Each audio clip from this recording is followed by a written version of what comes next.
Recovery ship horizon architect ने अब वो सारा मलबा डिलीवर कर दिया है, लेकिन जल्द ही ये क्लियर हो गया कि पैसेंजर सर्वाइव नहीं कर सकते थे। सेंट जॉन्स में की साइड वर्कर्स ने इन फ्रैगमेंट्स को शीट से कवर करने की कोशिश। क्रेन की लिफ्टिंग स्लिंग सीधा हॉल से गुजरी।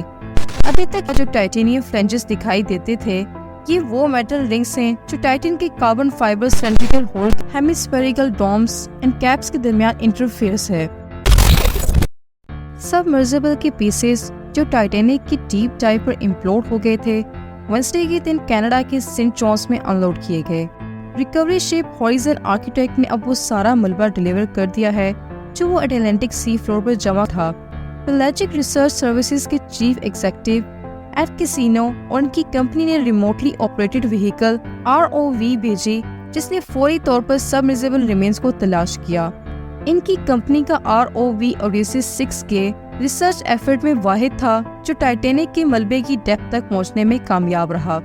उन्होंने कहा कि इनकी टीम सबमर्सिबल को रेस्क्यू करने के लिए तैयार थी, लेकिन जल्द ही ये क्लियर हो गया कि पैसेंजर सर्वाइव नहीं कर सकते थे। जैसे कि एश्योर पर आने वाले अमाउंट ऑफ मटेरियल से क्लियर होता है, शिप के डीप सी में रोबोट सिग्निफिकेंट कंपोनेंट्स को लाने में कामयाब रहा। ये अभी तक इन्वेस्टिगेटर्स को 11 डेज पहले टाइटन के कैटास्ट्रोफिक इम्प्लोजन की रूट्स तक पहुंचने में मदद कर सकते हैं, जिसमें 5 पैसेंजर्स की डेथ हुई थी। न्यूफाउंडलैंड के सेंट जॉन्स में की साइड वर्कर्स ने इन फ्रैगमेंट्स को शीट से कवर करने की कोशिश की, लेकिन कुछ पीसेस अभी भी क्लियरली आइडेंटिफाइबल थे। Nose with view port, crane की लिफ्टिंग स्लिंग सीधा हॉल से गुजरी।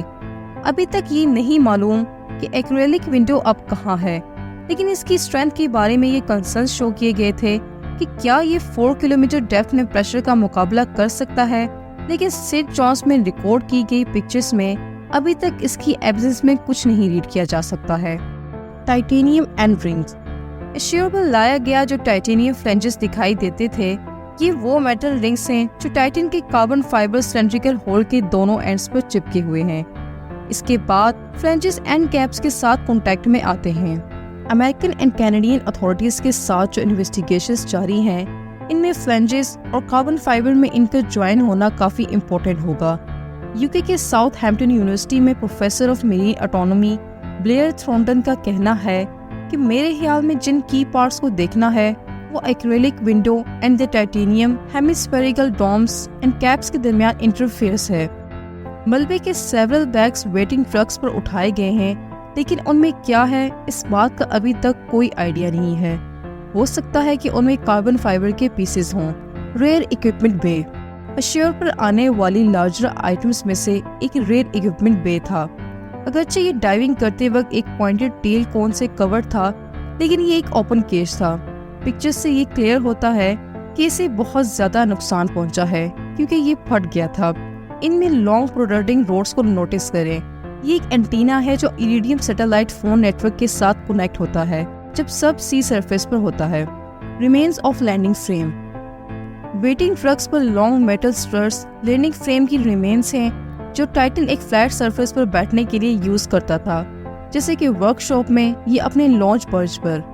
रिकवर सेक्शंस को टाइटेनियम के एंड रिंग से कनेक्ट किया गया होगा। सेगमेंट ऑफ आउटर पैनल, की साइड पर नजर आने वाले larger white coloured panels exterior cladding और फेयरिंग का पार्ट थे। इनका यूज वायर्स एंड ट्यूब्स को कवर करने के लिए किया जाता था, जो कार्बन फाइबर हॉल के आउटसाइड में साथ साथ चलती थी।